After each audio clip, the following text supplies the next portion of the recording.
baju yang merah kan? Baju yang merah. Beg ke baju?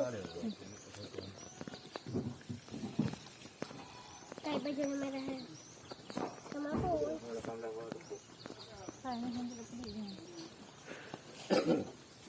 Pedih.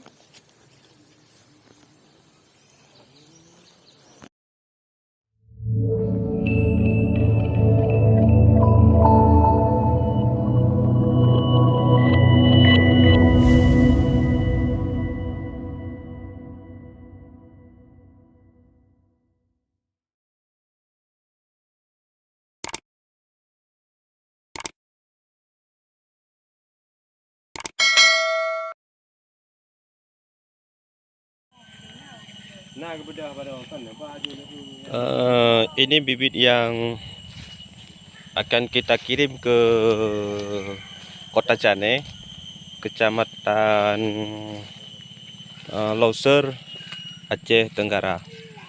Bibitnya sekitar 1.800 batang. Insyaallah dalam minggu ini akan kita berangkatkan.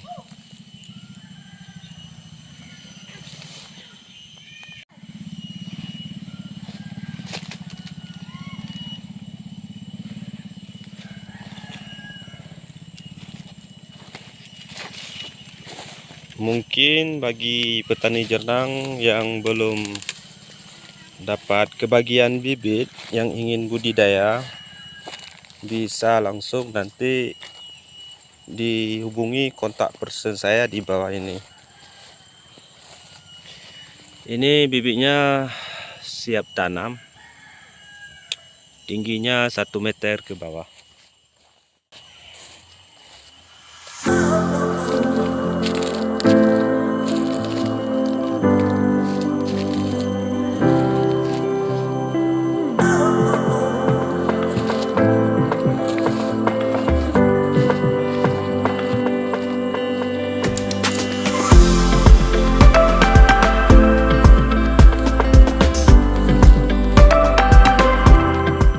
Ini udah pada besar-besar nih.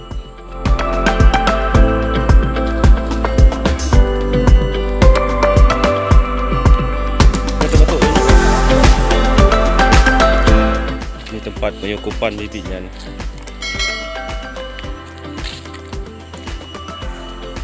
Dan ini kebunnya.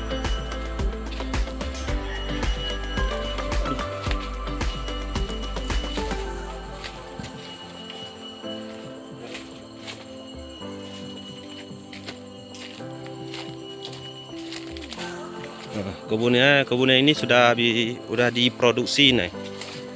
Udah kesekian kali produksinya. Mungkin yang ingin budidaya tanaman jernang bisa nanti langsung konsultasi dengan saya. Bibitnya stok pun ready banyak. Siap, nanti kita kirim ke seluruh Indonesia.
Pulau